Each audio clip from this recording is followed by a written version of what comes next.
Madame, Monsieur, bonsoir et merci d'être fidèle à nos programmes. Bienvenue sur ITV le 19h45 dans l'actualité de ce lundi. La visite de Macky Sall au Mali. Le chef de l'État sénégalais a rencontré le président de la transition malienne, colonel Assimi Goïta. Le président Sall appelle la communauté internationale à soutenir le Mali. Assomption fêtée ce lundi 15 août, la communauté chrétienne célèbre la Vierge Marie. Les messes de ce jour ont été l'occasion de lancer des messages forts à l'endroit des fidèles.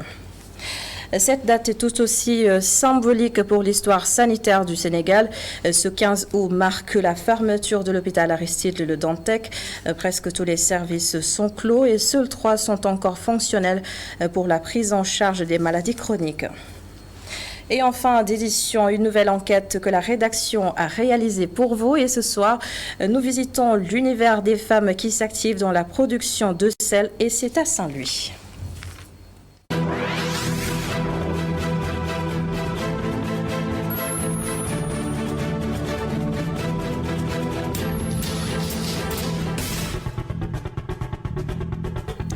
Macky Sall à Bamako, ce lundi, le chef de l'État sénégalais s'est entretenu avec le colonel Assimi Goïta, chef de la transition malienne.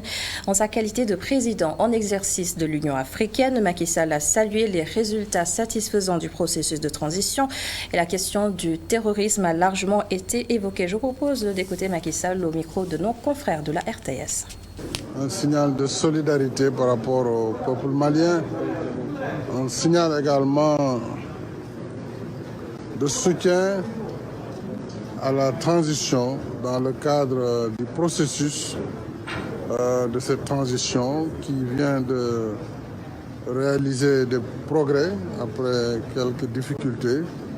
Et c'est ce qui a expliqué d'ailleurs il y a un mois à peu près, la CEDEAO avait quand même tenu compte des efforts des autorités de transition pour lever les sanctions. Aujourd'hui, il s'agit d'accompagner le Mali dans sa voie pour le retour à un ordre constitutionnel normal dans les délais prévus et conformément aux engagements des autorités. Mais je crois que le Mali mérite le soutien de toute la communauté africaine, de la communauté internationale dans sa lutte acharnée contre le terrorisme.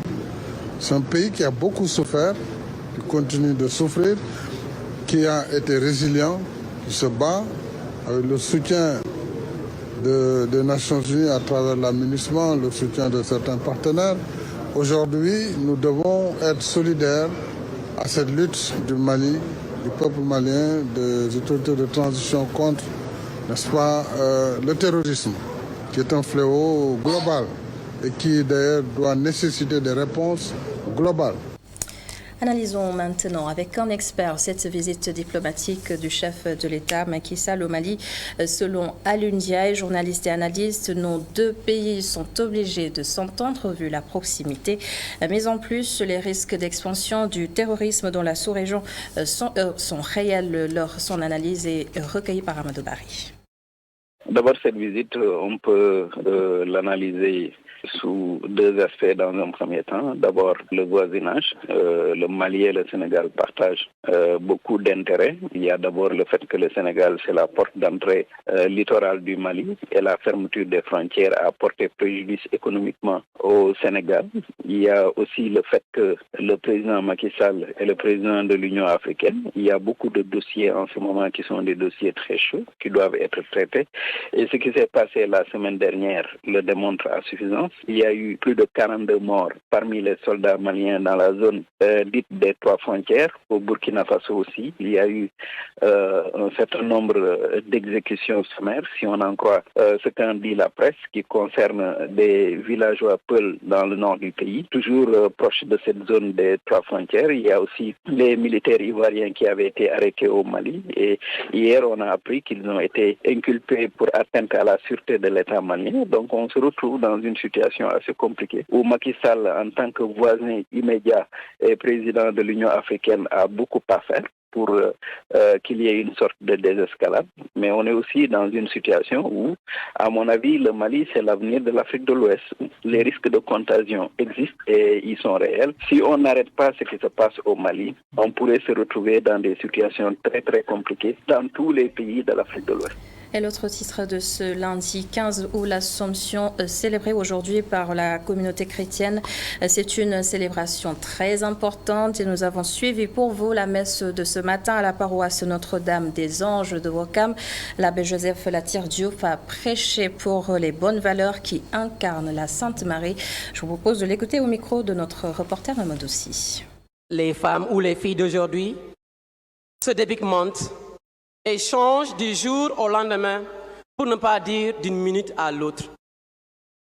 Pour avoir une femme, surprends-la, va chez elle sans le lui dire, tu la trouveras comme elle est.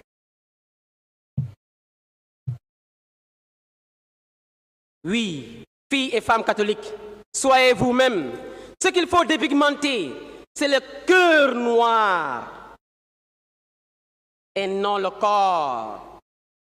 Ce qu'il faut dépigmenter, c'est le mépris, la médisance, le mensonge, la vengeance, le manque de charité. Pour finir, il me plaît de vous taquiner. Criss-cross, rafetul bir église, pain au pachal, ce qui s'ensuit, rafetul bir église, xool leen suñu lingeer waay, xool leen Mariam mu sell mi. dafa rafet kaar macha Allah.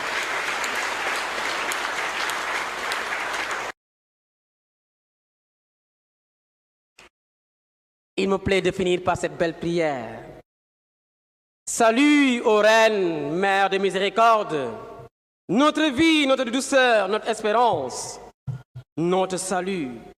Enfants d'Ève exilés, nous crions vers vous nous soupirons, gémissant en pleurant. Dans cette vallée de larmes, où vous, notre avocate, tournez vers nous vos regards miséricordieux.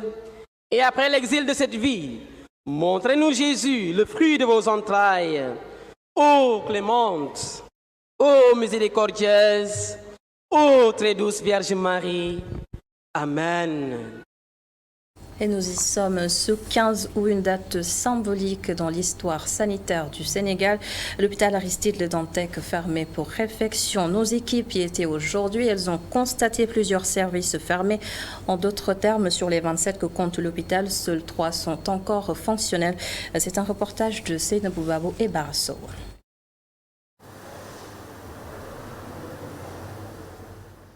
Des salles vides, des boutiques fermées, des allées désertes. La majeure partie des équipements et malades ont été évacués. Il ne reste plus que quelques patients sur place. On croit le directeur général de l'hôpital. Sur les 27 services existants, 3 restent fonctionnels. Il s'agit notamment du service de néphrologie avec les 2 centres d'hémodialyse. Il en est de même que pour l'oncologie pédiatrique. Il y a aussi le service de cancérologie adulte. Il y a des malades très sensibles, notamment les malades chroniques. Qui ont des maladies chroniques, nous allons poursuivre leur prise en charge. Mais pour l'essentiel des services, les équipements sont déjà sur site et les activités vont se poursuivre aujourd'hui. Nous attendons juste nous attendons les camions qui vont arriver d'un moment à l'autre pour nous permettre de déménager le maximum possible d'équipements. Docteur Babacar Tchandoum rassure les malades et le personnel médical. Oui, il n'y a pas lieu de stresser, ni pour les malades, ni pour le personnel médical, paramédical et administratif. Le personnel va suivre les agents vont suivre leur service au niveau de leur site d'accueil. Donc chaque service délocalisé ira en partie avec son personnel. Au niveau du service des dialysés, la prise en charge se poursuit. Awa Doumia, présidente du collectif des dialysés, affirme que leur site de délocalisation sera meilleur que le Dantec. Il se trouve qu'ils nous ont trouvé un nouveau site au niveau du hangar des pèlerins de Yoff. Donc nous sommes en train de nous préparer tout doucement pour y aller. La semaine dernière, nous avons visité le site, mais bon, c'était bien. On a espoir que ce sera meilleur que Aristide Le Dantec. C'est des cabines individuelles avec des caméras de surveillance, une télé et tout. Je crois qu'on sera mieux loti qu'à l'hôpital Aristide Le Dantec. Le plan de déménagement suit son cours à l'hôpital Aristide Le Dantec. Les quelques équipements qui restent seront déplacés d'ici la fin de journée. Et pendant ce temps, Kébémer va bénéficier d'un hôpital qui devrait permettre à au moins 320 000 personnes d'avoir accès à des soins de qualité. C'est à l'initiative de l'international sénégalais, le basketteur Gorgui Sidian. Les détails, c'est avec Sékou Diallo. Des infrastructures sanitaires de grande envergure font défaut dans le département de Kébémer. Fort de ce constat, l'international sénégalais de basket, Gorgui Sidian, compte réaliser un hôpital de référence d'un coût global de 4 milliards de francs CFA.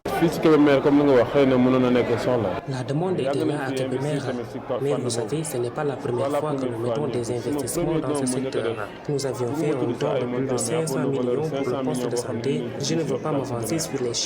Nous avons également discuté avec les autorités municipales et cette infrastructure, c'est juste un début. Il faut savoir aussi que je me suis sacrifié pour la mise en place des fonds, car je suis sensible face aux besoins de santé des populations.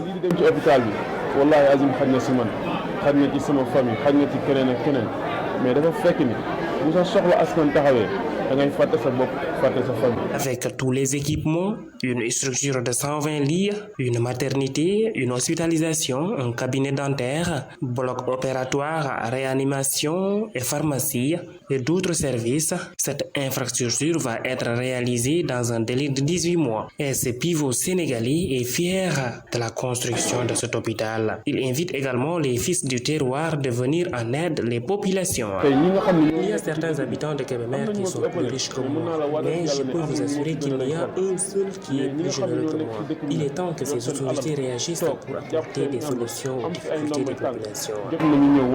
Et avec un grand cœur, que Gorgui Sidian débloque cette enveloppe pour l'investir dans le domaine de la santé.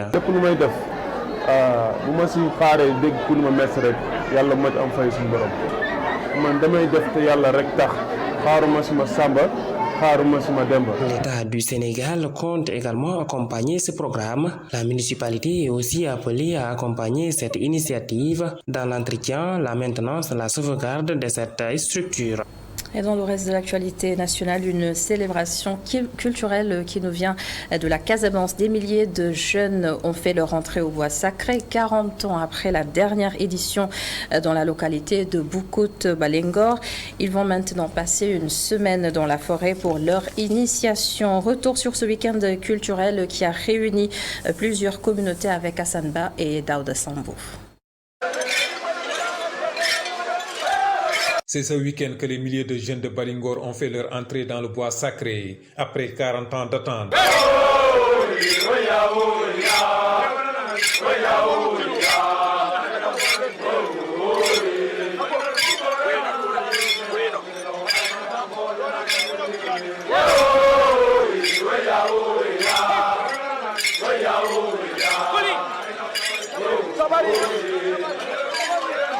Un lieu inconnu des femmes et d'autres non-initiés qui sont venus nombreux assister à cette cérémonie appelée Kumbach en Diola. Ils sont entrés avec les initiés des précédentes éditions du village, c'est-à-dire en 1952 et 1982, et les initiés des autres localités de la Casamance pour une période d'une semaine où ils vont être initiés. Tout ce qui se passe dans ce bois sacré reste un secret entre les initiés, mais avant leur entrée dans la forêt, les futurs initiés ont assuré l'ambiance dans les coins et recoins des villages.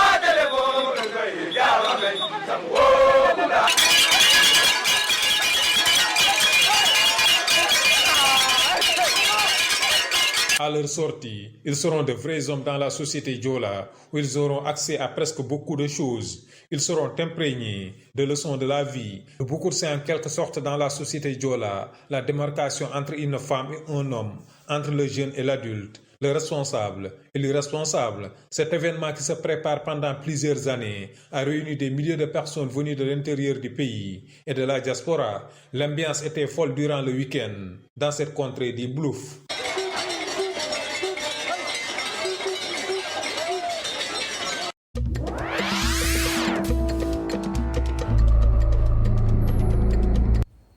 Afghanistan, d'abord au moins 29 personnes sont mortes dans des inondations dans l'est du pays. Des inondations soudaines provoquées par de fortes pluies ont aussi détruit des dizaines de maisons avec plus de 50 blessés et les personnes portées disparues se comptent par centaines.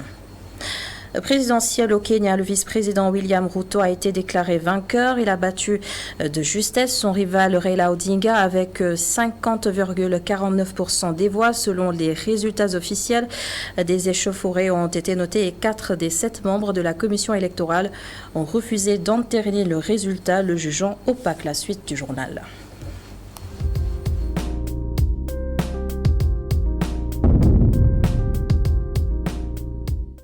Alors au Sénégal, l'industrie agroalimentaire importe près de 100 000 tonnes de sel par an et ces chiffres sont malheureusement à l'origine de la mévente du sel local. À Saint-Louis, les femmes de Ngaïngaï vivent de la commercialisation du sel. Elles récoltent le produit à l'aide de moyens rudimentaires. Leur quotidien est l'objet de notre enquête de ce lundi réalisée par Younoussa Gueye. Il est 12 heures. Le soleil est au zénith à Ngaïngaï, capitale du sel de la région de Saint-Louis. Ici, le secteur se féminise, l'extraction est le domaine exclusif des femmes aujourd'hui. Le travail est harassant et accompli dans des conditions pénibles. L'obtention de cet or blanc passe par différentes étapes toutes éprouvantes. Aïda Mbaye, la cinquantaine, répète ses gestes depuis 8 heures. À l'aide de morceaux de bois, elle tape sur le sol pour séparer le sel du sable avant de le gratter.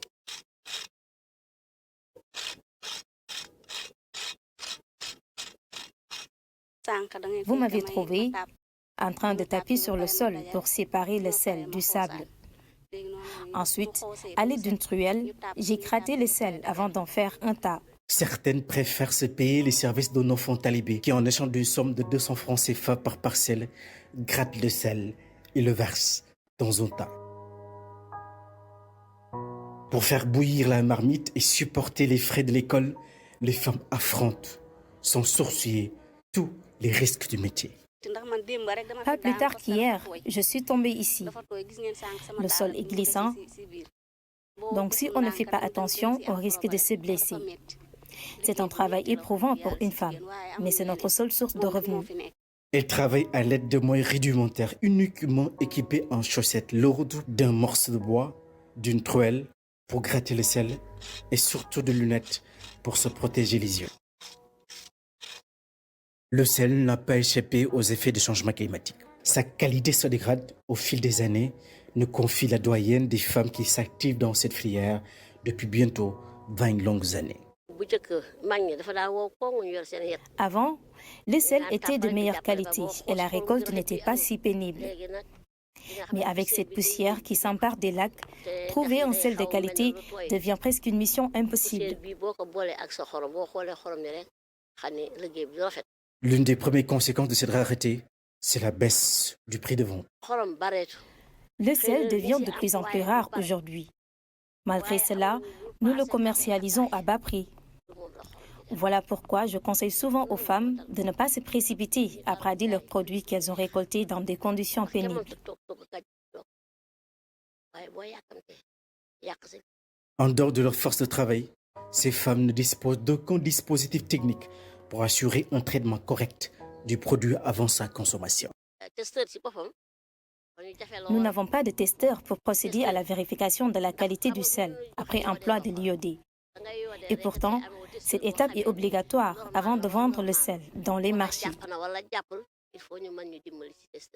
Environ 100 000 tonnes de sel sont importées annuellement au Sénégal par des industries alimentaires, ce qui entraîne naturellement une mévente du sel local qui perd d'année en année de sa prestige au grand désarroi des acteurs et principalement des femmes.